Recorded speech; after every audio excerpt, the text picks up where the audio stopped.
हम लोग श्रीमद् भागवतम के तीसरे स्कंद के 25वें अध्याय के 41वें श्लोक को पढ़ रहे हैं। इस श्लोक में जाने से पहले एक बात बताना चाह रहा हूँ। एक भक्त हमें 2 दिन वो गए किसी कार्यक्रम में, हम नाम नहीं रख रहे, तो उनको किसी भक्त विशेष कोई भक्त हैं, उनके बीमारी के लिए लोग कीर्तन कर रहे हैं। मैंने कहा ठीक है जाइए। तो अब आज वो कहे कि प्रभु जी बहुत लेट हुआ, रात में सुबह उठने में दिक्कत हुई। हमने कहा हाँ ध्यान रखिएगा स्वास्थ्य ना खराब हो जाए। और हाँ प्रभु जी जुकाम हो गया, कहाँ से हुई? हमने कहा आप दूसरे के लिए प्रार्थना करने गए कि वो ठीक हो जाए और आप खुद ही बीमार होके आ गए। तो ध्यान देना होगा कि ऐसा व्रत ना कीजिए कि आगे आप नाम व्रत करने में कठिनाई अनुभव करें। हम डांट नहीं रहे हैं, हम तो हंस रहे हैं। हम इसलिए हंस रहे हैं क्योंकि हमको वो वक्त याद आ रहा है जो बीच में पंचक किया और दही उल्टी थी। हमने कहा अरे भैया ये सब मत करो, रेगुलरिटी इज मोर इम्पॉर्टेंट। मैं इनको बोला कि आप अगर नाम देना चाहते हो उन विशेष भक्त को तो आप रोज नाम जब दे दीजिए, अपना क्या कठिनाई है। 16 round to chant for the devotee is not a problem, absolutely. लेकिन कलयुग का शरीर इतना स्ट्रांग नहीं है कि वो कुछ झेल पाए। आप लिख लीजिएगा उनको। हम पता है जब हमसे कोई कहता है ना प्रभु जी हम ये करना चाहते हैं, पहले रोकते नहीं है। प्रभाव तो हमको पहले से पता रहता है, करो करो करके देख लो करके देख लो। जब उसके बाद वो कुछ कर अब ठीक है हाँ प्रभु जी हम मना ही नहीं करते, नहीं मना करेंगे तो कहेंगे नहीं ये तो कुछ करने नहीं देते। हिटलर हमारे टीचर हो गए। तो इसलिए करके देख लो। But most important is regularity and it has very profound effect.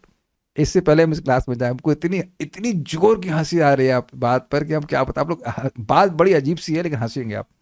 एक व्यक्ति हैं, हम नाम नहीं रख रहे, तो उनको थोड़ा सा लस्ट का प्रॉब्लम बहुत अधिक हो रहा था। तो मैं बड़ा उत्साहित था कि मैं उनको बताता कि सुबह चैंटिंग करो, ये व्रत पालन करो। तो मैंने उनका फ़ोन था स्पीकर मोड पे, पत्नी बगल में बैठी थी। अब मुझे पता नहीं था, मैं बोला कि प्रभु जी आपके लस्ट के मैनेजमेंट के लिए बहुत अच्छी व्यवस्था हो गई। और तुरंत अब उनकी पत्नी पता क्या सोची कि मैं कोई गलत व्यक्ति हूं। इंग्लिश में कहते हैं पिंप। वो फोन काट दी। उसके बाद मैंने कहा लग रहा है शायद सिग्नल की वजह से कट गया होगा। मैं दोबारा कॉल किया, फोन उठाई नहीं। आज वो बैक कॉल की तो कहे प्रभु जी मेरी पत्नी ये सोच रही थी आपके बारे में। मैंने बाप रे। फिर मैंने अपना वीडियो भेजा, हमने कहा भाई देख लो मैं ये हूँ, मैं भागवत की क्लास देता हूँ, I am not a pimp और समथिंग। तो आप सोचिए कि आप क्या, अब आप देख रहे हैं कि आप क्या बोल रहे हैं, किस उद्देश्य से बोल रहे हैं और व्यक्ति क्या ग्रहण कर रहा है। कलयुग में लोगों की बुद्धि कैसी है। हम पहले तो हमको बहुत जोर से हंसे, हमने कहा हम लस्ट को कम करने के लिए बोल रहे हैं और ये क्या सोच रही हैं।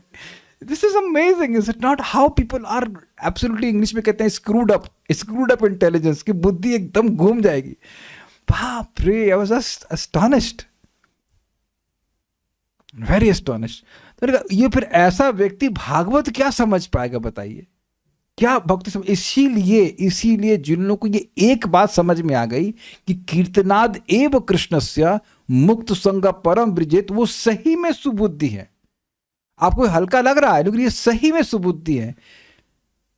जो संकीर्तन आंदोलन के द्वारा, नाम उच्चारण के द्वारा श्रीमन चैतन्य महाप्रभु की आराधना कर रहा है, वो सही तो सुमेध है, बस वही सुमेध है और बाकी कुबुद्धि आ रहा है। इतना महान लाभ व्यक्ति प्राप्त कर रहा है भगवान का नाम उच्चारण करके, भगवान की भक्ति करके। जस्ट पीपल आर सो, मैं इसलिए एग्जाम्पल मुझे देना नहीं चाहिए था लेकिन इसलिए दिया कि just see how screwed up people are. दिमाग एकदम कहाँ किस दिशा में जा रहा है। This is amazing. एनीवेज, ये तो महाप्रभु की कृपा है कि हम लोग नाम उच्चारण करके भागवत पढ़कर कुछ दिमाग ठीक रखे, नहीं तो we would also be like this only. Anyways, तो अब देखिए यहाँ टॉपिक क्या है, बिल्कुल समझ में आ रहा है आपको। टॉपिक ये है कि भगवान की भक्ति करके, पिछले श्लोक में बताया गया था, भगवान अपने आप मुक्ति दे देते हैं और भगवान की भक्ति को छोड़ करके कोई मुक्ति प्राप्त नहीं कर सकता है। जो रूम वाले भक्त हैं उनका भी एग्जाम दिया जाएगा। श्रीधर स्वामी की टीका के 3 शब्द थे, कितना समझ पाए हम पूछेंगे अभी। पहले तो श्लोक बोल लेते हैं। नान्यत्र मद भगवतः प्रधान पुरुषेश्वरा, नान्यत्र मत भगवतः भगवतः प्रधान पुरुषेश्वरात् आत्मनः सर्वभूतानां भयं तीव्रं निवर्तते। आत्मनः सर्वभूतानां भयं तीव्रं निवर्तते। नान्यत्र मद भगवतः प्रधान पुरुषेश्वरात्। नान्यत्र मद भगवतः प्रधान पुरुषेश्वरात्। आत्मनः सर्वभूतानां भयं तीव्रं निवर्तते। आत्मनः सर्वभूतानां भयं तीव्रं निवर्तते। नान्यत्र मद भगवतः प्रधान पुरुषेश्वरात्। नान्यत्र मद भगवतः प्रधान पुरुषेश्वरात्। आत्मनः सर्वभूतानां भयं तीव्रं निवर्तते। आत्मनः सर्वभूतानां भयं तीव्रं निवर्तते। न मद भगवतः न अन्यत्र। मुझ भगवान को से के सिवाय अन्यत्र कहीं पे भी व्यक्ति चला जाए, अर्थात किसी अन्य की पूजा कर ले, करे, कोई दिक्कत नहीं है, कुछ मिल जाएगा उसको, लेकिन ना भयम तीव्रम निवर्तते। उसका जो संसार भय है, जो कि अत्यंत तीव्र है, तीक्ष्ण है, दुस्सह है, वह उसका निवर्तन, वह दूर नहीं होता। तो एक तो कारण है मद भगवतः, मतलब वह सामर्थ्य को सूचित करता है कि भगवान ऐसा कर सकते हैं, मुक्ति देते हैं। और प्रधान पुरुषेश्वरात्, मतलब प्रधान अर्थात प्रकृति और पुरुष, जो तीन पुरुष हैं, महाविष्णु, गर्भोदकश विष्णु, क्षीरोदकश विष्णु, उनके भी जो ईश्वर हैं उनको छोड़कर, और आत्मनः सर्वभूतानाम अर्थात जो सभी जीवों के परमात्मा हैं उनको छोड़कर अगर कहीं और किसी की भक्ति करता है, बेसिकली बात यह कि विष्णु तत्व की उपासना को छोड़कर किसी और की उपासना कर रहा है, तो उसका तीव्र भय नष्ट नहीं होगा। परम पूज्य वृंदावन चंद्र महाराज समझा रहे थे कि शास्त्रों में भय शब्द प्रसिद्ध है मृत्यु के रूप में। बहुत सी चीजों को आप टाल सकते हैं, बीमारी को टाल सकते हैं। लोग है कुछ कह देंगे भाई हम कुछ जादू टोना कर देंगे, ये कर देंगे, कुछ पूजा कर देंगे कि आपका ये कठिनाई दूर हो जाए, उससे भी भय लगता है लोगों को। लेकिन कोई कह सकता है कि हम जादू टोना करके अब मृत्यु को भी पार कर देंगे, मृत्यु से आपको बचा लेंगे। क्या ऐसा हुआ आज तक? कोई ऐसा कोई नहीं हुआ। तो मृत्यु का भय भी निवर्तित हो जाता है। तो प्रश्न होगा कि भक्त को मरना नहीं पड़ता है? मरना पड़ता है, लेकिन वह मरना नहीं है। वह मरने के बाद त्यक्त्वा देहम पुनर्जन्म नैति मामिति स्वर्जुना। बड़ा इंटरेस्टिंग पॉइंट है ये।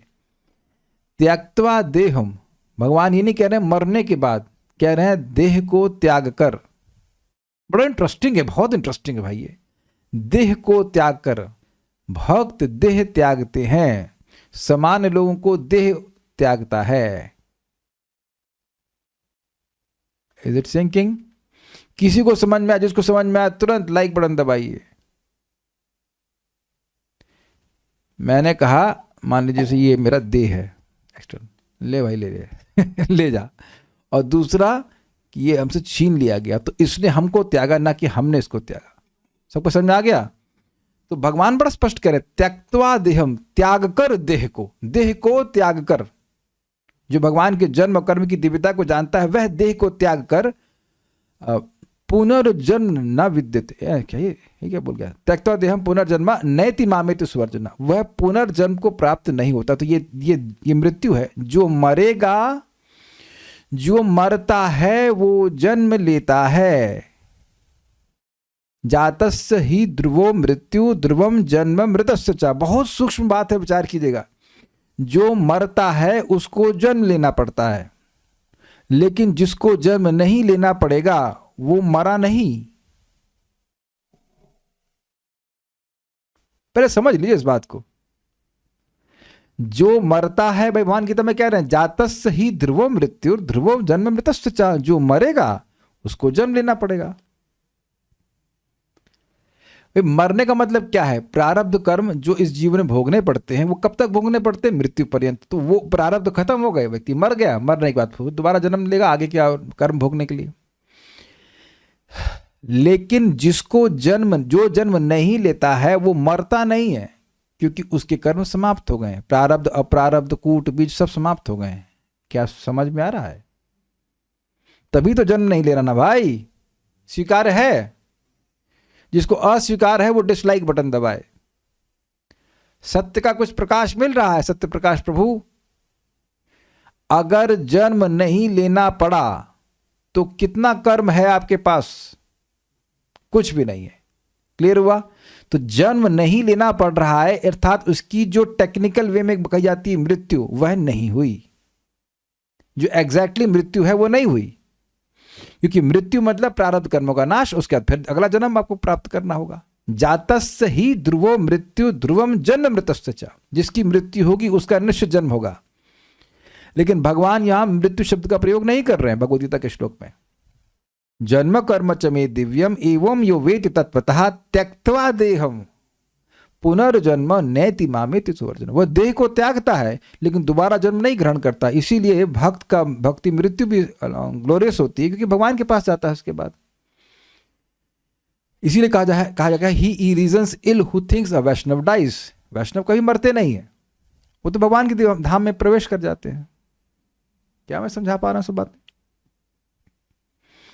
जो सभी लोग जेल में जाते हैं वो तो कैदी ही होते हैं मोस्टली, तो जेलर भी कैदी होता है। तो जो भी जा रहा है सब तो कैदी नहीं होते, तो बाहर भी आ रहे हैं, वो तो फ्रीली आ रहे हैं, बाहर जा रहे हैं, अंदर जा रहे हैं। तो खैर कुछ कुछ बात आपको समझ में आ रही कि जो भगवान का भजन करते हैं उनको मरना नहीं पड़ता। एक उदाहरण और भी आप जानते हो, बिल्ली वाला एग्जाम्पल। बिल्ली चूहे को पकड़ती है और बिल्ली अपने बच्चे को भी पकड़ती है, दोनों को मुंह ही से ही पकड़ती है, लेकिन चूहे को वह मृत्यु काल के रूप में दिख रही है और अब क्या कहते हैं बेबी बिल्ली उसको अपने माँ का सौहार्द, माँ का वात्सल्य अनुभव हो रहा है उसी दांत में। तो भगवान अपने भक्तों पर विशेष कृपा करके उनको मृत्यु के पार ले जाते हैं। लेकिन और उसका कारण क्या है? भगवता इस विशेषण से सामर्थ्य सूचित होता है। सामर्थ्य कैसे सूचित होता है वेदवादिनी? नहीं पता, कोई बात नहीं। इस इजी क्वेश्चन का उत्तर वरुण प्रभु देंगे। कहाँ है? इजी नहीं है? नहीं है, याद नहीं है? अरे वे फिर से बोलेंगे। अच्छा, भगवत शब्द से विशेष सामर्थ्य का ये जो विशेषण है भगवत, ये इससे भगवान का सामर्थ्य कैसे सूचित होता है? Very good. सारे ऐश्वर्य भगवान मतलब जो सारे ऐश्वर्य से युक्त है, तो सारे ऐश्वर्य से युक्त है मतलब बल ज्ञान सब है, तो इस कारण से वह सामर्थ्य से युक्त है, इसलिए वैसा कर पाते हैं। प्रकृति पुरुषेश्वरात इस विशेषण से निरपेक्षत्व सूचित हुआ है। ये क्या समझ में आया कुछ? इसीलिए मैं रिपीट करा रहा हूं कि हम पढ़ा तो दिए लेकिन समझ में आया कि नहीं आया, हमको डाउट है। ईश्वर मतलब क्या होता है? नियामक। Very good. तो नियामक को किसी की अपेक्षा होती है? आप समझ रहे हैं? जो कंट्रोलर हुआ वह तो अब वो, हाँ एग्जैक्टली वही मालिक है, तो वह उसको तो किसी की अपेक्षा नहीं है। तो अब जो प्रकृति और पुरुष के भी ईश्वर हैं, भाई जगत पे ईश्वर तो बहुत सारे हैं, लेकिन एक ईश्वर के दूसरा ऊपर ईश्वर, ईश्वर के भी आगे ईश्वर, ईश्वर के भी पीछे ईश्वर है ना। यहाँ पे ये है ना, सिस्टम लगा हुआ है ना।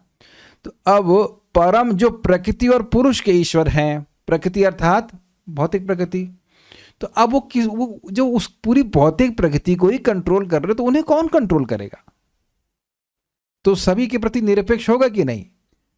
दुर्गा देवी ये नहीं कर सकती कि बहुत पाप किया उसको आप मुक्त नहीं कर सकते। क्यों भाई? आप जरा साइड में जाइए, वो अपना कुछ और लोगों को पकड़िए, ये हमारा भक्त है, इसको आने दो हमारे पास। इसीलिए तो भगवान कहते हैं देवी एष गुणमयी मम माया दुरत्या मामे वो ये प्रपद्यन्ते माया मेताम तदन्ति। अब समझ में आया? अब किसी को ना समझ में आया तो समझा रहे हैं। ये देवी एष गुणमयी, ये जो माया है, मम माया दुरत्या, ये मेरी माया है। भगवान बता रहे हैं अर्जुन तेरी नहीं है, और ये देवी है, देव की है, कृष्ण देव की है।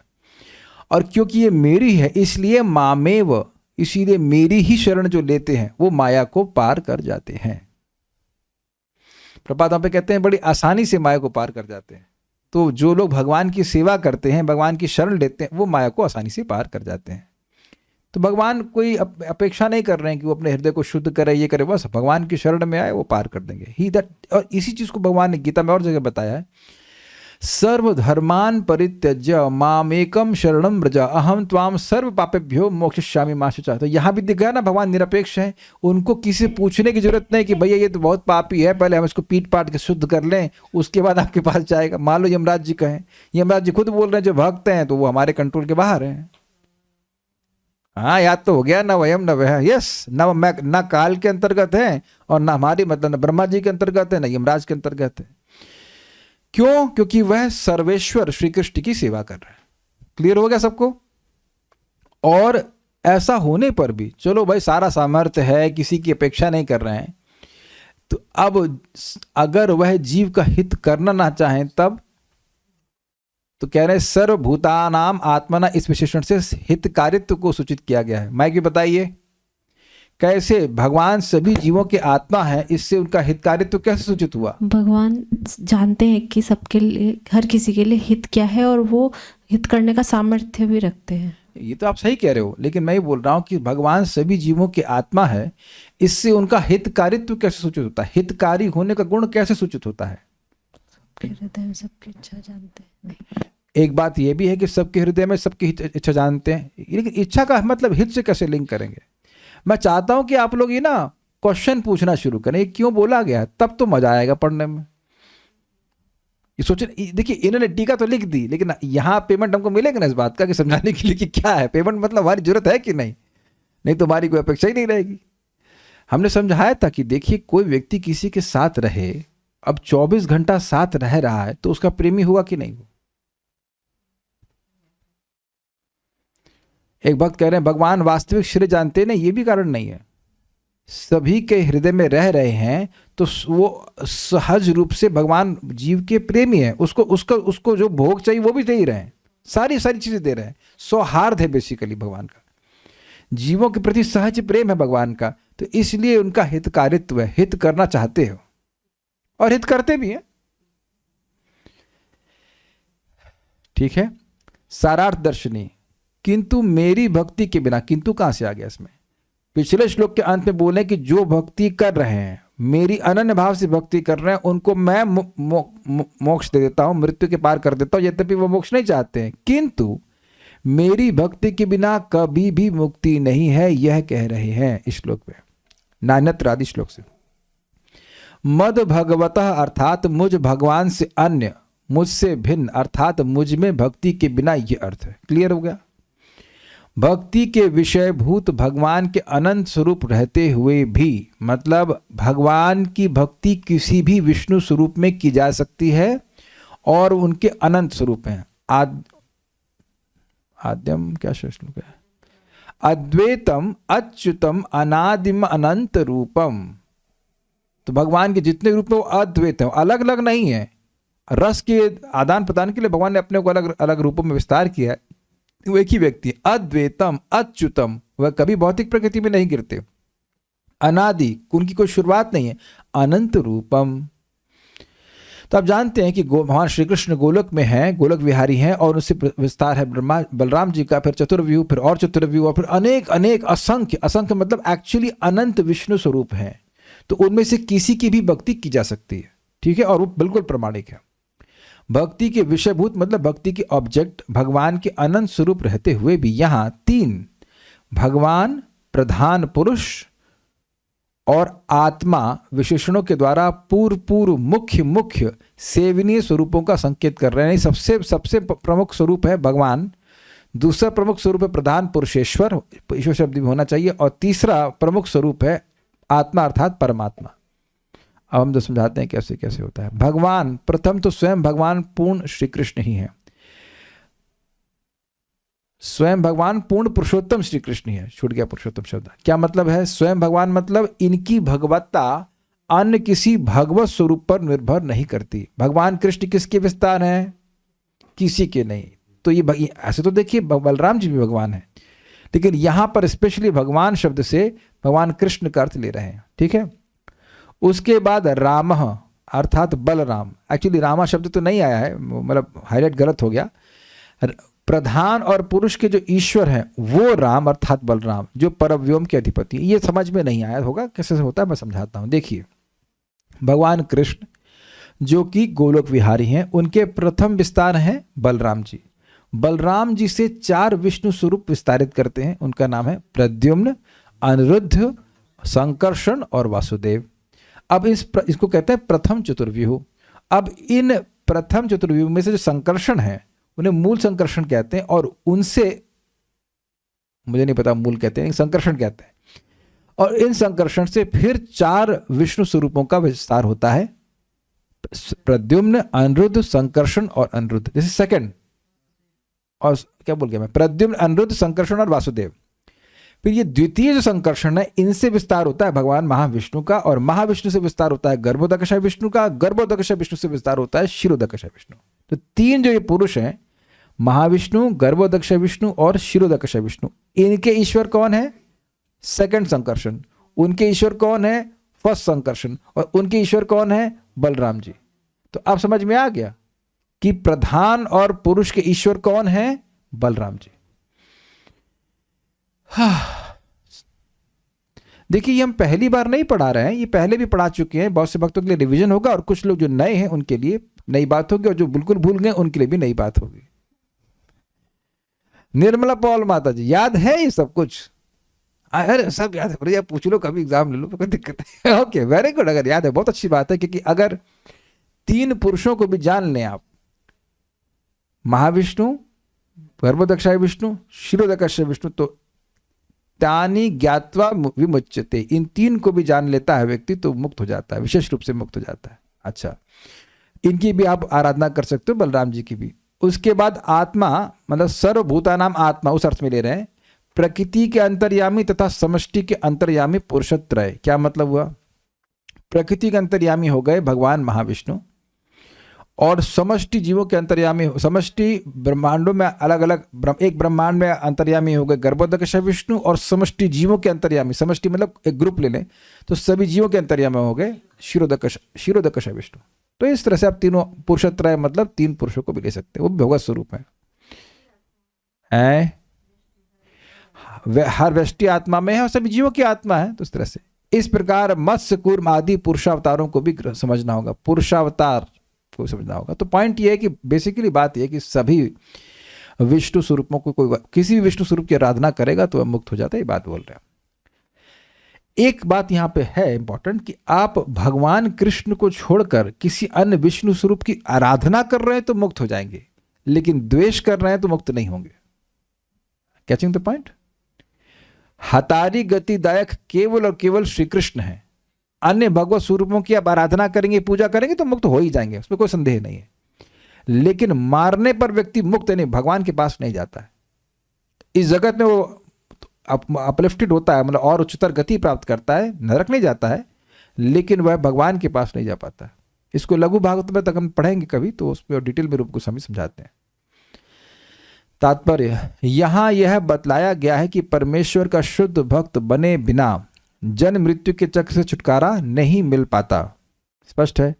कहा गया है, हरिम विना न श्रुतिम तरंती। श्रुतिम मतलब संस्कृति, अर्थात जन्म मृत्यु का चक्र। जन्म मृत्यु के चक्र को तब तक पार नहीं किया जा सकता जब तक श्री भगवान अनुकूल न हो, फेवरेबल। इसी विचारधारा की पुष्टि यहां हुई है।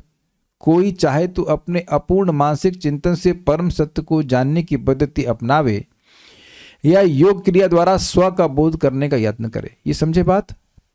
वो कोई सोच रहा है कि ये ब्रह्म नहीं है, वो ब्रह्म नहीं है, ये ब्रह्म नहीं, ऐसे करके लोग मानसिक चिंतन करते हैं, ज्ञान का मार्ग, या वो नाक मतलब से दबाए, अष्टांग योग करे, तो उसके तरह सोचे कि वह आत्मा का बोध करने का प्रयास वो कर सकता है। किंतु चाहे वह जो भी करे, जब तक वह श्री भगवान को पूरी तरह आत्मसमर्पण नहीं करता, अर्थात पूरी तरह मन, वचन और कर्मों से भगवान की सेवा नहीं करता, तब तक कोई भी विधि उसे मुक्ति नहीं दिला सकती। प्रभुपाद बड़ा सुंदर बात कह रहे हैं, यहाँ पे समझा रहे हैं कि देखिए, मद अन्यत्र की बात कर रहे हैं, ना अन्यत्र, है ना, मद भगवता।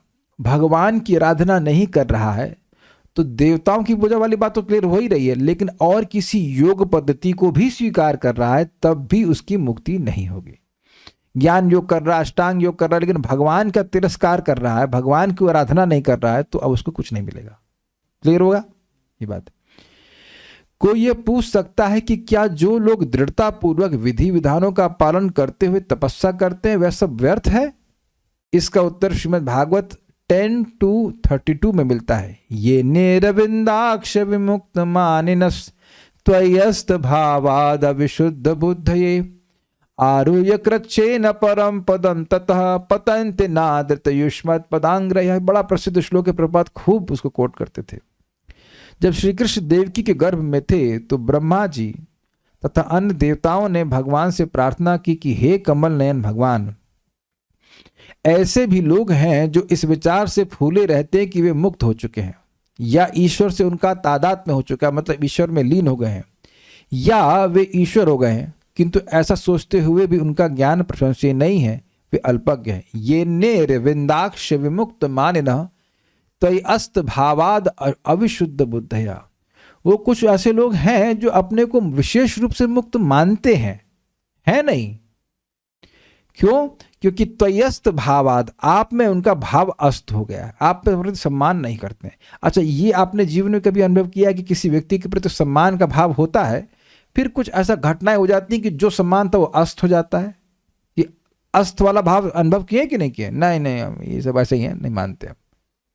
तो अब भगवान के प्रति उनका भाव अस्त हो गया, मतलब भगवत भाव अस्त हो गया, वह उनको एक मनुष्य मानते हैं। तो वही आप में अस्त भावाद अविशुद्ध बुद्धि, श्लोक यहाँ पे नहीं, मैं स्मृति से बोल रहा हूं। तो वही अस्त भावाद अविशुद्ध बुद्धि। सुमित्र श्लोक भेज दीजिए तो भक्त लोग देख भी पाएंगे इसमें, मतलब एवरीवन को भेज सकें तो भेज दीजिए।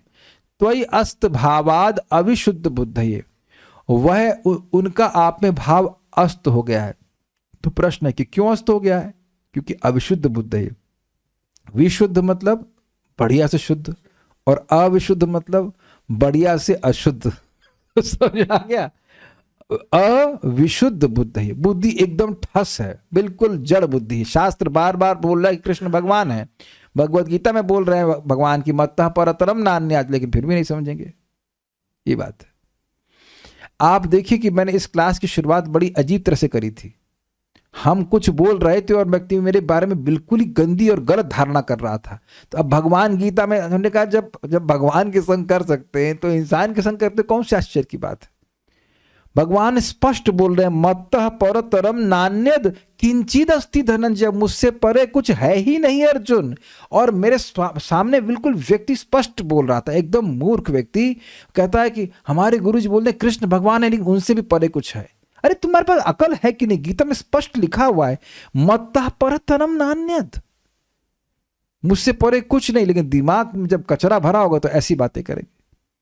भगवान स्पष्ट बोल रहे हैं अवजानन्ति माम मूढ़ान मानुष्यम तनुम आश्रितम, जो मूर्ख हैं वो ही सोचते हैं कि मैं मनुष्य का शरीर धारण किया हुआ हूं, फिर भी क्योंकि बुद्धि कमजोर है तो इसलिए ऐसे, और उस पर भी अपने को मुक्त मानते हैं। फिर कहते हैं आरुह्य कृच्छ्रेण परम पदम तथा, बड़ी कृच्छ्रेण बहुत तपस्या करके परम पद की प्राप्ति करते, उनको ब्रह्म की अनुभूति मान लो हो जाए तब भी पतंति नादृत युष्मात् पदांग्रह, आपके चरण कमलों को अनादर करने के कारण वह नीचे गिरते हैं, फिर भौतिक जगत में आ जाते हैं। यही बात यहाँ पे बोली जा रही है कि भगवान का जो भजन नहीं करता है, भगवान का अनादर करता है, तो अब उसका one who respects his duty, one who salutes his duty towards Krishna, जोड़ लीजिएगा, one who salutes his duty does not have to salute to anybody, but one who pollutes his duty has to salute to everybody। बड़ा अच्छा वक्तव्य कहा गया है। तो जो हमारा मुख्य कर्तव्य है भगवान की आराधना करना, भक्ति करना, वह कर रहा है तो भगवान अपने आप उसे मुक्त करते चले जाएंगे। लेकिन अब कोई व्यक्ति भगवान को ही छोड़ दिया तो कुछ नहीं मिलेगा। इसको भगवान गीता में भी कहे हैं मोघाशा मोघ कर्माणो मोघ ज्ञाना विचेतसः राक्षसीमासुरीम चैव प्रकृति मोहिनीम श्रिता। मोघ आशा, कुछ भक्त हैं जो भक्ति कर रहे हैं लेकिन भगवान श्री कृष्ण को मनुष्य मानते हैं। बड़े अजीब से लोग हैं, कुछ ऐसे हैं पता नहीं। तो कह रहे हैं मोघ आशा, उनकी भगवत धाम जाने की आशा समाप्त हो जाएगी। इतना खतरनाक है मोघ आशा। मोघ आशा मोघ आशा मोघ कर्म, अगर स्वर्ग जाने की इच्छा है तो नहीं पहुंच पाएंगे। मोघ ज्ञान, मुक्त होना चाहते हैं तो वो भी मोघ अर्थात विफल हो जाएगा।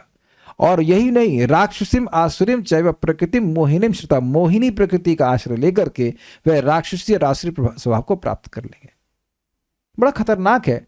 इसीलिए सिद्धांत भी सुनना चाहिए, नाम जप भी करना चाहिए और सिद्धांत भी सुनना चाहिए। ये बात इंपॉर्टेंट है। देखिए आज हमारे एक मित्र हैं द्रविड़ प्रभु, तो अब हम उनको बोल रहे थे आप तो गाजियाबाद में रहते हैं प्रभु जी, कोई हेल्थ का इशू तो आप यहाँ पे आ जाना ना। कहते नहीं हम बैंगलोर में रहते हैं। तो सोचा एक व्यक्ति को हम नहीं जान पा रहे हैं कि वो रहते कहाँ हैं। अब बताइए कि बिना सुने तो भगवान, गलत तो नहीं बोला दरोज बैंगलोर में रहते हैं कि बैंगलोर बैठते? हाँ वो बोले मैं बैंगलोर में रहता हूँ। आई हम तो आज तक यही मानते रहे कि गाजियाबाद में रहते हैं, और शायद इनका गाजियाबाद में घर है, पैटर्नल होम है ना, समथिंग ऑफ दैट सॉर्ट। हाँ ओके, तो हम तो आज तक यही मानते रहे कि गाजियाबाद में रहते हैं। तो इंसान के बारे में आपको बिना सुने नहीं मालूम कि वो रहते कहाँ पे हैं, तो बताइए भगवान के बारे में मालूम चल जाएगा बिना सुने? ऐसा है। एक व्यक्ति हमको बोल रहे थे, वो 4 माला जप भी कर रहे थे, जो कुछ करते सब बराबर है ना, सब बराबर कर दिया। दुर्गा जी शिव जी सबको, दुर्गा और शिव जी को भी बराबर कर दिया आपने। ये तो वुमेन इक्वालिटी की बात वहां चला दी है। Durga ji is equal to Shiv ji. Is is amazing ना, सब मटिया मेट कर देते हैं। ऐसा सब बराबर नहीं है भाई। जो इस तरह से बराबरी देख रहे हैं उनकी बुद्धि बराबर नहीं है। प्रभुपाद पे कह रहे हैं वे अल्पज्ञ हैं।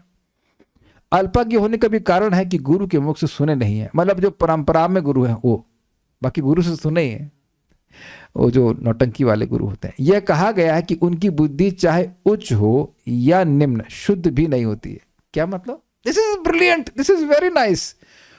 बहुत इंटेलिजेंट हो और चाहे कम इंटेलिजेंट हो, लेकिन वो अशुद्ध है। कैच किया आपने? जो व्यक्ति भगवान श्री कृष्ण को मनुष्य मान रहा है, भगवान नहीं मान रहा है, चाहे वो वैदिक सो कॉल्ड ज्ञान में पारंगत हो या एकदम अंगूठा छाप हो, उसकी बुद्धि डिस्टर्ब है। जैसे कभी कभी पागल खाने में वो लोग भी चले जाते हैं जो पहले बहुत पढ़े लिखे होते हैं। तो पढ़ते पढ़ते पागल हो गए। तो वो भी पागल, वो अंग्रेजी बोल रहा होगा कुछ, और उसके बाद जो ऐसे पागल है तो पागल है ही। शुद्ध बुद्धि होने पर ऐसे कभी यूट्यूब पे ना कुछ फीड आ जाता है, एक व्यक्ति, हम नाम नहीं रखेंगे, वो बोल रहे हैं आपको गुरु की परीक्षा करनी चाहिए, 1 साल तक गुरु को देखना चाहिए।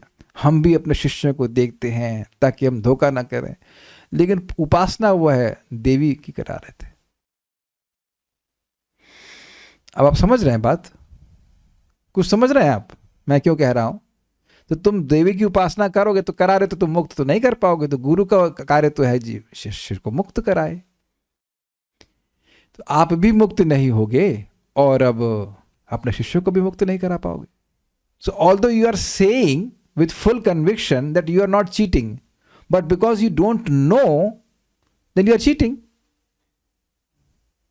आप बोल रहे हो कि गुरु को धोखा नहीं करना चाहिए, तो भाई तुम पहले खुद तो धोखे में मत पड़ो। तुम भी तो ऐसे व्यक्ति के आश्रय ले रहे हो जो तुमको मुक्त नहीं कराएगा। जीवात्मा को आप कुछ भी दीजिए, कृष्ण नहीं दीजिए तो धोखा ही है। जैसे कोई व्यक्ति भूखा है तो अब उसको बिठा दिया, हाँ भाई जो माला पहनाओ इनको, भाई सेंट सुंघाओ इनको, ये कुछ भी दिया जाएगा, लेकिन अगर भोजन नहीं दिया जाएगा तो वो सुखी नहीं हो सकता है। Is it okay? तो इन लोगों की बुद्धि चाहे ऊंची हो चाहे नीची हो, वो अशुद्ध ही है। This is very nice. तो इन लोगों के ज्ञान देने से कोई व्यक्ति पवित्र होने वाला नहीं है। ये बात समझिए भाई साहब, कि जिसको समझ में आ रहा है कृष्ण भगवान हैं, ये सामान्य बात नहीं है। भगवान सभी के स्रोत हैं। ये अत्यंत उच्च चेतना का लक्षण है कि उसके भगवान कृष्ण की महिमा समझ में आ रही है। आप लोग और मैं, हम सभी लोग सामान्य जैसे लगते हैं, लेकिन it is not an ordinary thing. प्रमाण आप 3.33.7 ले लीजिएगा कि जिसकी जीभ से भगवान का नामोच्चारण हो रहा है भगवान को प्रसन्न करने के लिए, जो ये नहीं कह रहा है कि दुर्गा जी का नाम लो, शिव जी का नाम लो, सब बराबर, ऐसा नहीं। भगवान का नाम विशिष्ट है, भगवान विशिष्ट हैं, उनकी स्थिति अलग है, प्रकृति के परे इत्यादि, इस बात स्वीकार कर रहा है। स महात्मा सुदुर्लभ, क्योंकि भगवान की विशिष्टता स्वीकार करेगा तो भगवान की ही शरण लेगा और भगवान के पास चला जाएगा। He may look ordinary but he is not ordinary. अच्छा, अगर आप लोगों को नहीं विश्वास है तो कल तक का टाइम दे रहा हूं, 24 घंटे का। अपने संग किसी को बैठाना क्लास में 1 हफ्ते तक। भरत प्रभु चैलेंज आपके लिए। अपने संग माता जी को छोड़ के, माता जी तो बैठती हैं उनके अलावा आप किसी को पकड़ के लाइए, मतलब पकड़ के नहीं लाना होता, कन्विंस कीजिए, जस्ट सो डिफिकल्ट। और आप रोज कथा सुन रहे हैं तो कुछ अंतर है ना चेतना में। तब शुद्ध बुद्धि होने पर, भाई अमेजिंग लाइन है, अमेजिंग लाइन है, इसको नोट कर सकते हैं, इसको, दिस इज ब्रिलियंट। शुद्ध बुद्धि होने पर मनुष्य आत्मसमर्पण के अतिरिक्त और कुछ सोच ही नहीं सकता। Srila Prabhupada is amazing what he speaks loaded words, super loaded words. देखिए बात क्या है, जीवात्मा भगवान का अंश है, तो अब जब वह बुद्धि में अशुद्धि रहेगी तो वो ये सोचेगा कि यार ये करने से मैं सुखी हो जाऊंगा, ये करने से सुखी हो जाऊंगा, भक्ति करके थोड़ा सुखी होऊंगा मैं।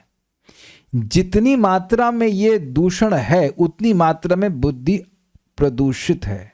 इसे कहते हैं कुबुद्धि। जो मैं हूं ही नहीं उसको संतुष्ट करके मैं अगर सोच रहा हूं कि मैं सुखी हो जाऊंगा, तो क्या ये बुद्धि है? भाई जैसे हमने अपनी गाड़ी को चार्ज किया तो मैं भी चार्ज हो गया ना, है ना? सही बोल रहा हूं ना? हम तो भाई पेट्रोल नहीं कर वाली गाड़ी नहीं चलाते हैं, तो है ना वेदवादिनी? मेरी गाड़ी में अगर कुछ पॉइंट कम दिख रहा है तो मैं भी डिस्चार्ज हो गया, है ना हेमलता माता जी? आपने बुझते पारी में की बोलची। लेकिन अब देह में कुछ हो गया तो तुरंत तो आप देख रहे हैं कि जो देह में, देह को ही संतुष्ट करने में लगा हुआ है वो कितना कुबुद्धि से युक्त है। तभी तो वो अन्य अन्य लोगों के पास जाएगा। अच्छा, ऐसा तो है नहीं कि भगवान भौतिक आशीर्वाद नहीं देते, वो भी सारी वस्तुएं तो सारी वही देने वाले हैं। मय्ये भी हितान हितान। तो बहुत सुंदर सूत्र है। इसीलिए अगर लोग फिलॉसफी भी ना समझ पाए, आप उन्हें हरे कृष्ण मंत्र जपने के लिए बोलिए। जीवन में लोग भक्ति के जो प्रयास है ना उससे कहीं बड़े बड़े उद्यम कर रहे हैं, बहुत प्रयास कर रहे हैं, रॉकेट भेज रहे हैं चंद्रमा पे। क्या होगा उससे?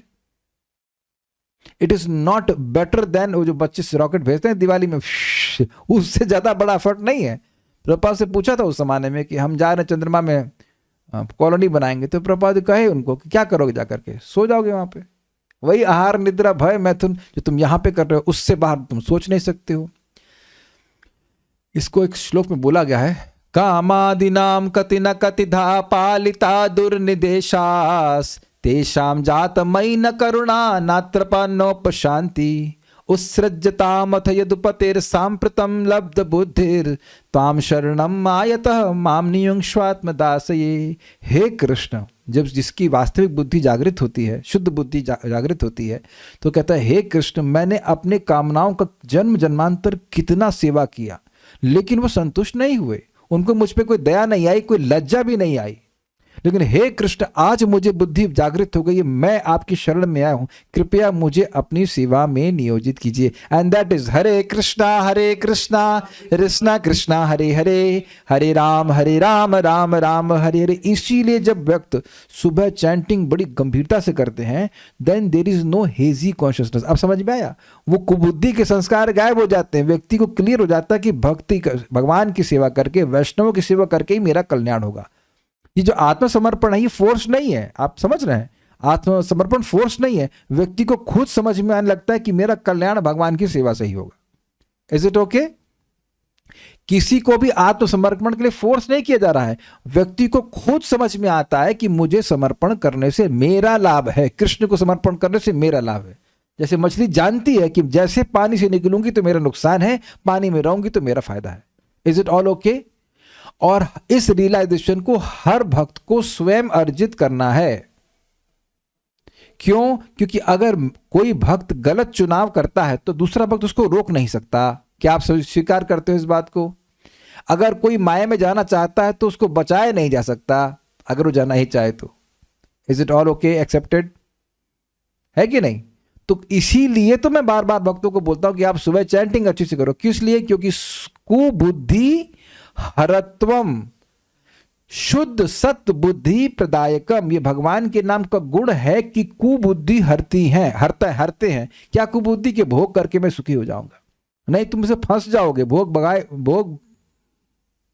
क्या कहते हैं? भोगे रोग भयम, भोग से रोग का भय ही होता है। Is it okay? तो जितना व्यक्ति भगवान का नाम जप करेगा, एटलीस्ट अच्छे से करने का प्रयास जो नियमित बताया गया, वह भी व्यक्ति के हृदय में ये भावना को स्थापित कर देगा कि भगवान आपकी भक्ति करके ही मैं सुखी हो सकता हूं, and he will surrender to Krishna. I hope it is very clear.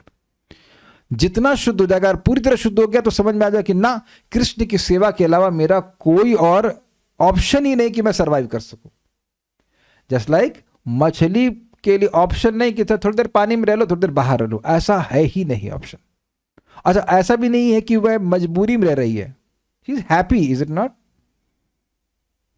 तो ये व्यक्ति को रियलाइजेशन होने लगता है। तो जो लोग को रियलाइजेशन नहीं है उनकी बुद्धि बिल्कुल डिस्टर्ब है। अतः भगवत गीता पुष्टि करती है कि अत्यंत विज्ञ पुरुष में ही शुद्ध भक्ति का उदय होता है। बहुनाम जन्मनाम अंते ज्ञानवान माम प्रपद्यते। बहुत बहुत जन्मों के बाद जो ज्ञान का अनुशीलन कर रहा है, ऐसे नहीं केवल जन्म कर लेने के बाद ना, बहुत बहुत जन्म के बाद अगर जब वो ज्ञान का अनुशीलन कर रहा है तब भगवान की शरण जाता है। बहुनाम जन्मनामंते ज्ञानवान माम प्रपद्यते वासुदेव सर्वमिति स्वमहात्मा सुदुर्लभ। बड़ी सुंदर बात है। जो समझ गया कि वासुदेव ही सब कुछ है, मुझे वासुदेव की ही सेवा करनी है अपने मन से, अपनी वाणी से, अपने शरीर से, तो वह दुर्लभ महात्मा है। यह है महात्मा का मुख्य लक्षण। जन्म की प्रतीक्षा नहीं हो रही है। अगर गुरु के मुख से सुन करके उसने स्वीकार कर लिया कि मैं कृष्ण का अंश हूं, मेरा कर्तव्य एकमात्र श्री कृष्ण की सेवा करना है या उसके निमित्त कार्य करना है, या तो वो सेवा करे या उसके लिए जो कुछ करना पड़े वो करे, तो ऐसा महात्मा दुर्लभ है। तो जो गुरु से सुनकर भी स्वीकार कर लिया तो वह भी सुदुर्लभ है। Is it okay? आप ये समझिएगा, प्रयास करने का प्रयास कीजिए कि सभी लोग जो भक्ति कर रहे हैं उनको ये बात समझ में नहीं आ गई है, इसीलिए भक्ति करके वो कुछ और चीजें मांगते हैं। किसी को नाम जप कर रहा है तो कह रहे अमेरिका जाना है, मोरा यही Abhilash what is that, America देश दियोवास नयन हेरिबो सदा डॉलर रूप राशि नमो नमः। सो इंटरनली डिजायर रहती है। हमारी दीन बंधु प्रभु बड़ा मजाक बनाते हैं। बता रहे थे परम पूज्य प्रबोधानंद महाराज समझा रहे थे, हाँ, कि वो जब मंदिर ज्वाइन किए, he is a pure devotee, लेकिन वो एक बाहर बोर्ड टंगा हुआ था कि जो लोग आइए मंदिर ज्वाइन कीजिए इस्कॉन वृंदावन, जो लोग योग्य होंगे उनको अमेरिका भेजाने का मौका दिया जाएगा। तो कुछ लोग वो ऐसे, महाराज तो प्योर डिवोटी हैं, लेकिन जो अन्य लोग हैं, कुछ लोग ऐसे भी थे जो अमेरिका जाने के लिए आश्रम ज्वाइन कर लेते। तो अभी उनकी बुद्धि क्लियर नहीं है, वो ये नहीं समझ रहे कि भगवान की शरण ही लेना सबसे अच्छी बात है। जो वास्तव में बुद्धिमान है वह अनेक अनेक जन्मों के बाद परमेश्वर की शरण में जाता है, अर्थात भगवान की सेवा करता है। शरण में गए बिना किसी को मुक्ति प्राप्त नहीं होती है, भगवान की शरण में जाना। भागवत का कथन है, जो लोग अपने आप को किसी भक्ति विहीन विधान से मुक्त मानकर गर्वित रहते हैं, वे शिष्ट अथवा विमल बुद्धि वाले नहीं हैं, क्योंकि उन्होंने अभी तक आपकी शरण नहीं ग्रहण की।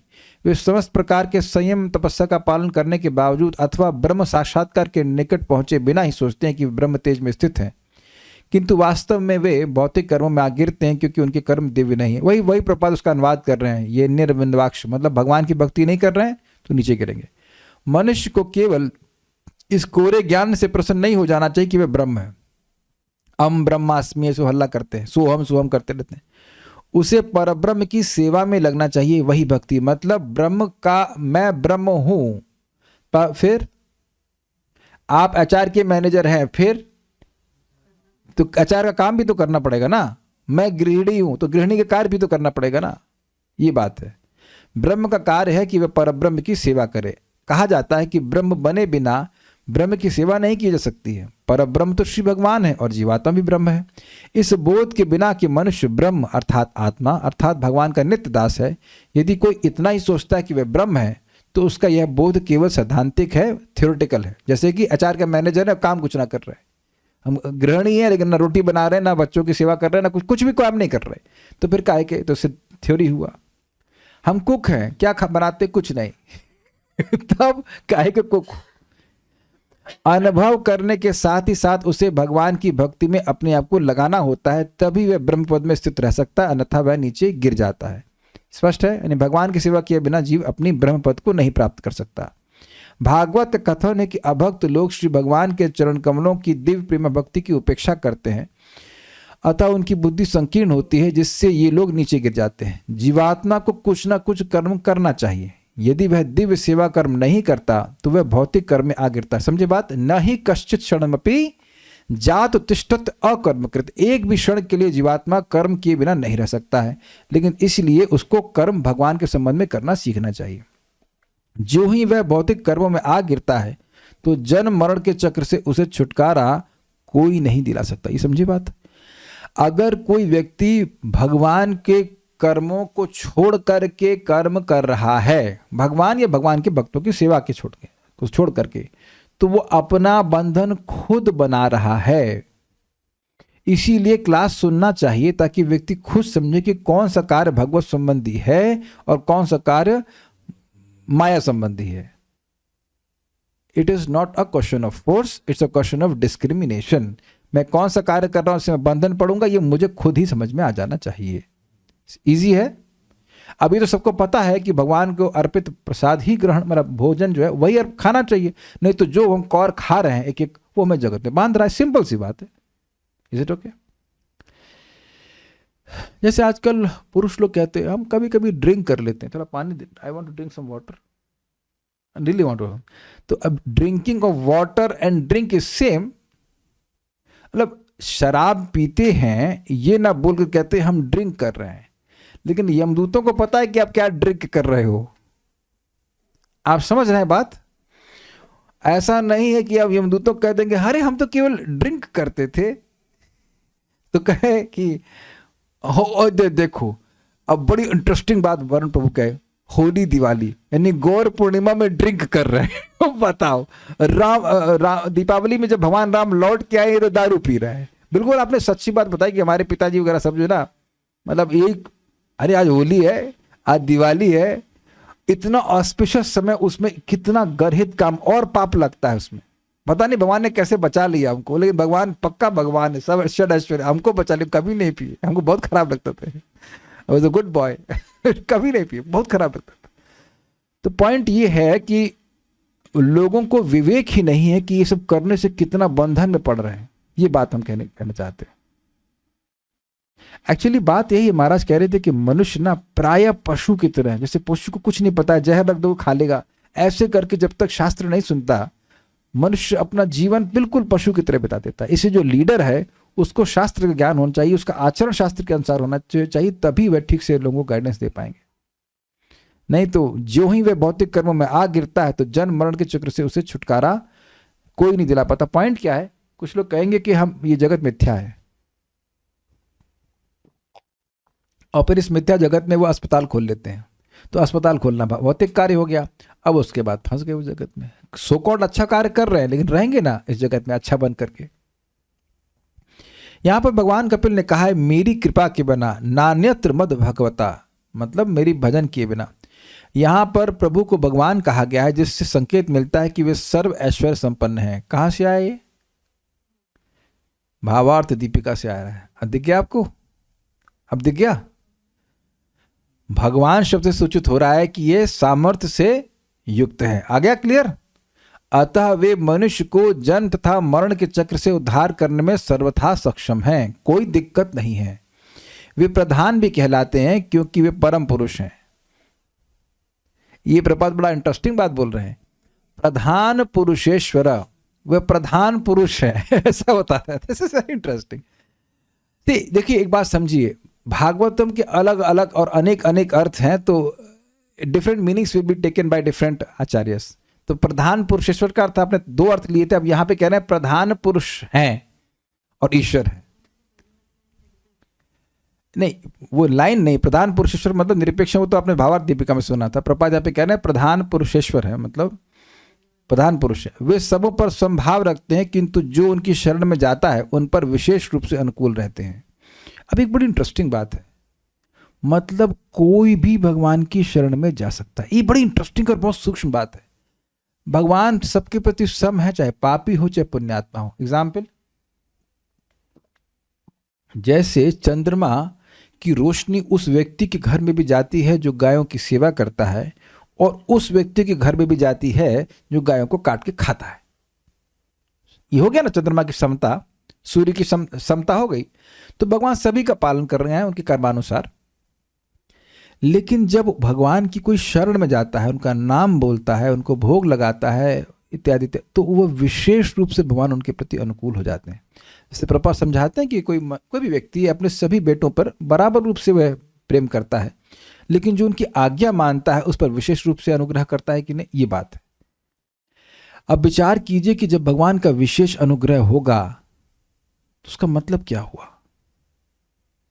विशेष रूप से भगवान किसी जीव पर अनुग्रह करें तो देखते हैं, एक बात तो यह विशेष रूप से अनुग्रह मतलब भगवान उसको निष्काम बना देते हैं। बहुत लंबी कथा हो जाएगी इसलिए हम उसको नहीं विस्तार कर रहे हैं, लेकिन सारांश बोल रहा हूं कि भगवान अगर भौतिक इच्छा पूरी कर रहे हैं तो असली कृपा नहीं है।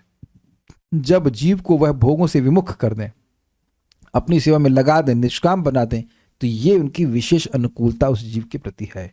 जब उसके मन में आने लग जाए कि भी हम जप करेंगे, हम कथा सुनेंगे, ये सब भगवान का विशेष अनुग्रह उस व्यक्ति के ऊपर है।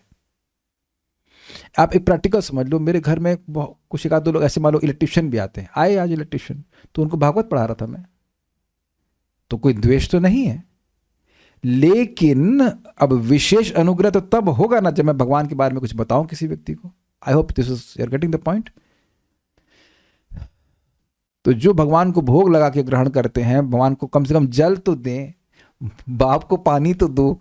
हिंदू हो, हिंदू लोग तो मरने के बाद ही बाप को पानी देते है ना, कम से कम पानी दे, जल दे रहा है, फूल दे रहा है, जो भी भगवान का नाम उच्चारण कर रहा है, तो विशेष अनुग्रह होता है। भगवत गीता में भी पुष्टि की गई है कि भगवान हर एक के लिए एक समान है, न तो कोई उनका शत्रु है और न मित्र, किंतु जो उनकी शरण ग्रहण कर लेता है वे उसके ऊपर विशेष झुकाव हो जाता है। मात्र उनकी शरण में जाकर मनुष्य जन्म मृत्यु के चक्र से बाहर निकल सकता है, अन्यथा वह इस चक्र में अनेक जन्मों तक पड़ा रहता है और मुक्ति के लिए अनेक बार अन्य विधियों का सहारा लेता है। अगर लेता है तो जरूरी नहीं कि वह मुक्ति के लिए सहारा भी ले। पहली बात तो ये देख लीजिएगा, कलयुग में कोई दिखेगा ही नहीं आपको मुक्ति के लिए सहारा लेते हुए, क्योंकि मुक्ति जो चाहते ही नहीं है। उसमें भी वो छट गया, चलिए वो कर्मी तो सारे छट गए, उसमें जो लोग मुक्ति के लिए प्रयासरत हैं वह भी भगवान की भक्ति नहीं किए तो फिर वो घूमते रहेंगे चक्रों में, और जरूरी नहीं कि मनुष्य देह प्राप्त करें। एक इंटरेस्टिंग बात है, इसीलिए भक्त लोग प्लीज समझिए, आप अगर कोई नाम जप नहीं कर पा रहा है अपने पूर्व कर्म की वजह से, जो भी है, गीता की क्लास में नहीं आ पा रहा है, तो आपका कर्तव्य कम से कम प्रसाद उसको दे दीजिए। भगवान का प्रसाद पाएगा तो उसकी कम से कम सुकृत बन जाएगी। जब वो सुकृत फलोन्मुख होगी, बीज डाल दिया, जब उसका फल आने लगेगा तब अपने आप वह भगवान की तरफ उन्मुख हो जाएगा।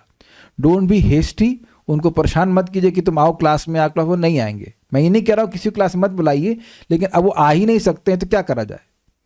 कभी कभी लोग कुछ दान देना चाहते हैं, कुछ हेल्प करना चाहते हैं, तो वह भी करा जाए, वह भी बहुत अच्छा है। भगवान 12वें अध्याय में बताते हैं, आगे जाके सुकृत बनेगी तो भगवान की भक्ति में आ जाएंगे। कुछ संपर्क होगा, आप और मैं भी कभी ना कभी किसी तरह से अनजाने में भक्ति के संपर्क में आए होंगे पिछले जन्म में, इसलिए फिर से भक्ति में आ रहे हैं।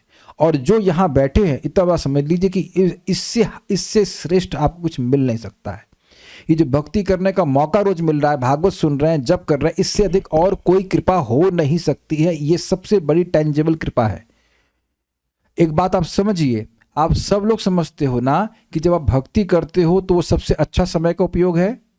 ये सबसे बड़ी कृपा है जब किसी जीव पर ये समझा दे जाए कि तुम भक्ति कर रहे हो, तुम अपना सबसे अच्छा सदुपयोग समय का कर रहे हो।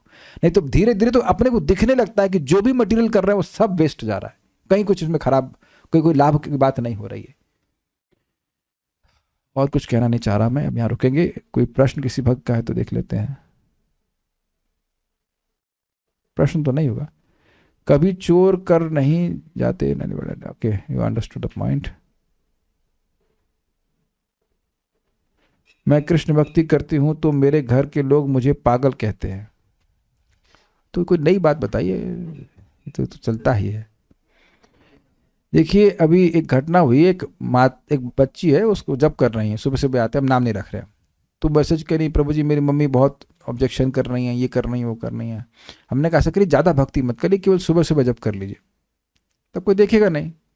आज सुबह माता जी जब कर रही थी, जिन्होंने मंगल आरती दिखाई थी, फिर मंगल आरती के बाद हमने कहीं दिखाई, शक्ल कैसे चेंज हो गई, हेयर स्टाइल चेंज हो गया, और एकदम से लगा इसकी इनकी उम्र तो कुछ अधिक लग रही है। मतलब मैंने उम्मीद ही नहीं करी थी कि मम्मी आ सकती है उनकी। मैंने ध्यान नहीं दिया, मैंने कहा वही होगी, मैं मेरी आंखों का मतलब भ्रम होगा।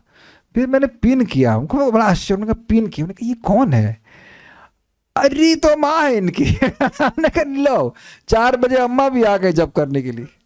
आई वाज डैम सरप्राइज, जो माँ ऑब्जेक्शन कर रही थी वही जब करने के लिए आ गई। तो देखिए अब एक तारा, सर तारा नहीं, एक बल्ब पूरे घर को आलोकित करता है कि नहीं, बहुत जगह ऐसा होता है। तो अगर एक व्यक्ति भी घर में भक्ति कर रहा है तो उसके प्रभाव से धीरे धीरे करके सब लोग भक्ति करने लग जाते हैं, एटलीस्ट अनुकूल हो जाते हैं। शुरुआत में भले गाली देंगे, उनको समझ में नहीं आ रहा है, लेकिन जब समझ में लग जाएगा तो कहेंगे हाँ बहुत अच्छी बात है। सो कंटिन्यू या प्रोसेस। अच्छा मान लो ना भी समझ में आए तो आपको समझ में आ रहा है, आपको तो फायदा हो रहा है ना। हमने एक बहुत बढ़िया, अभी एक थोड़ा इंडिपेंडेंट पॉइंट बोल रहा हूँ, जब आप किसी को कुछ बताइए तो आप प्रधान प्रकृति के ईश्वर नहीं कि वो आपकी बात मानेगा, समझे बात। You have no control over what choices he will take. This has change my life now. मैं बहुत प्यार करता हूँ, मतलब मुझे भक्तों से बहुत प्रेम लगता है, लेकिन अब अगर कोई बात हम अपने अनुभव को प्राप्त करके बता रहे हैं कि भाई ये चीज़ अच्छी है करके देखो, फिर भी वो ना करना चाहे तो मैं तो आज बोल भी दिया। मैं माता जी को बताया था, माता जी बोल रही थी प्रभु जी थकान होती है। मैंने कहा आप कर लीजिए आधा घंटा प्रेरणा, अभी तो बहुत लंबा है। हमने कहा मत करो। हमने कहा आपकी मर्जी, मैं तो रोज करता हूँ, मुझे लाभ हो रहा है। बाद में सोचने लगी हाँ हम कर सकते हैं ना। This is very very simple trick, because every living entity is open for suggestions not operations. मत करो, आपकी इच्छा, जैसे करना चाहे वैसे करो, हमें कोई दिक्कत नहीं, हम तो कर रहे हैं, हम सुखी है, वो फायदा हो रहा है। It's very simple, it relieves you of so much mental burden. हमको बहुत पहले बहुत परेशान होते थे कि ये ऐसा, जब उसको समझ में नहीं आ रहा है तो क्या करेगा, वही करेगा जो कर रहा है। किसी को पकड़ पकड़ के थोड़ा करा सकते हैं। I am telling independent point on this point that we chant, we get benefit, and if others don't, others can accept, it's very good. नहीं तो आज नहीं तो आगे समझ में आ जाएगा। एक और बात बताऊं, कल एक, हम नाम नहीं रखेंगे, माता जी एक ग्रुप में थी, वो प्रीचिंग कर रही थी कि देखिए वो तो सुबह चैंटिंग करते हैं 3:30 5:30, तो कह रहे हैं कि चैंटिंग करते हैं तो तुरंत एक मतलब थोड़ा सा मंगल आरती को डिले कर सकते हैं, और 5:30 पे कर लीजिए, 6 बजे कर लीजिए, घर में तो ऐसे नॉर्मली है, पहले जब पूरा कर लीजिए। तो दूसरी माता जी ने कहा सीनियर मत, नहीं प्रभुपाद ने ऐसा कहा है, प्रभुपाद के अगेंस्ट नहीं जा सकते हैं। मैंने कहा ठीक है। तो मैंने कहा ऐसा करिए 3 बजे उठ जाइए। अब गृहस्थों के यहाँ ये 4:30 बजे मंगल आरती तो बहुत रेयर किसी के यहाँ होती होगी, बहुत रेयर किसी के यहाँ होती है। तो 3 से 5 आप जब कर लीजिए, 5 बजे स्नान कर लीजिए, 5:30 बजे आरती कर लीजिए, अगर आपको यही स्वीकार है तो। ये 5:30 तो acceptable, is it not? 5:30 is acceptable. बहुत जगह बेसिस में 5:30 बजे होती है। तो इस पे झगड़ा करने का पॉइंट नहीं है, लेकिन बात मैं ये क्यों कह रहा हूँ, जिस व्यक्ति ने सुबह उठ करके बढ़िया से चैंटिंग नहीं करी, उसको एक मन में जो चेतना की क्लैरिटी है उसका अनुभव कभी नहीं हुआ, इसलिए उस बात पे झगड़ता रहेगा कि मंगल आरती कब होनी चाहिए। He can be a senior devotee, can be any devotee, लेकिन बात ये है कि चैंटिंग सबसे इंपॉर्टेंट है। हम नाम रख रहे हैं, चलिए, हम ऑफिस में थे पंचगौड़ा प्रभु के, और प्रभु जी प्रभुपाद के पर्सनल सर्वेंट कौन है? एक तो हरीश्वरी प्रभु थे, अभी यहाँ पे कौन से रहते हैं? श्रुतकीर्ति प्रभु। तो पंचगौड़ा प्रभु ने श्रुतकीर्ति प्रभु से पूछा मेरे सामने, मतलब मुझको पूछते हुए कि बात हो रही थी, डिस्कशन हो रहा था कि मॉर्निंग प्रोग्राम में सबसे इंपॉर्टेंट क्या है। प्रभुपाद जी ने क्या कहा कि मॉर्निंग प्रोग्राम में सबसे इंपॉर्टेंट क्या है, जिसको आप बिल्कुल नहीं छोड़ सकते हैं? Mangal aarti, is it not? That's what you will say. But बड़ी स्पेशली श्रुतकीर्ति प्रभु बोले, मैं सामने बैठा हूँ, वो फिर कहीं मौका लगे फिर बोला कि पूछ लीजिए, झूठ बोलने का हमें क्या बनना है। तो प्रभु जी ने बोला जप, और आप देख लो आधे घंटे की मंगल आरती, 5 मिनट की तुलसी आरती, 5 मिनट की व्हाटएवर, और भी कुछ प्रोग्राम हो गया, अनाउंसमेंट वगैरह 10 मिनट के आप घर में तो अनाउंसमेंट नहीं होता है, और 2 घंटे का जप, और 1 घंटे की क्लास, 5 मिनट 10 मिनट की गुरु पूजा। तब आप विचार कर लीजिए कि क्या चीज़ सबसे इंपॉर्टेंट है। और इसी बात को दूसरे एंगल से समझाया था, बड़ा मजेदार एंगल। 2 बातें बताऊंगा बहुत इंटरेस्टिंग। आप मेरे को जरा वो आचार्य परंपरा की फोटो जरा दीजिए, अगर मैं दिखा पाया तो। Just take wash your hands little bit, हाथ में 1 सेकंड हाथ धो लीजिए। तो उन्हें बड़ी सुंदर, देखिए मैं फोटो दिखा के समझाता हूँ, लाइए फर्स्ट क्लास समझ में आ जाएगा। Yes, unless I show it will not be understandable. आप लोग शायद ये देख पा रहे हों। आप देखिए प्रभुपाद जी के हाथ में जपमाला है, उनके गुरु महाराज के हाथ में जपमाला है, उनके गुरु महाराज में वो जपमाला नहीं है लेकिन वो हाथ से करते हैं। उसके बाद भक्ति विनोद ठाकुर जी के हाथ में जपमाला है और जगन्नाथ दास बाबा जी महाराज के हाथ में भी जपमाला है। आरती दीजिए ना। भक्ति परम पूज्य भक्ति प्रिय भागवत महाराज बड़ी इंटरेस्टिंग बात बोले कि भाई some statement is being made, है ना। ऐसा नहीं है कि कोई भी आचार्य, जो 5 आचार्य हमें दिख रहे हैं, उनमें से कोई प्रसाद खा रहा है प्रसाद खाते या आरती कर रहा है। Yes, interesting. हम लोग जो गुरु परंपरा रख रहे हैं, सब लोग गुरु परंपरा में यही सिस्टम है ना। सारे आचार्यों के हाथ में जप माला है। हमको बहुत अच्छा लगा था भाई, बड़ा सुंदर बात। That's making a very strong statement कि सबसे इंपॉर्टेंट चैंटिंग ऑफ हरे कृष्ण मंत्र है। कोई विरोध हो तो बताइएगा।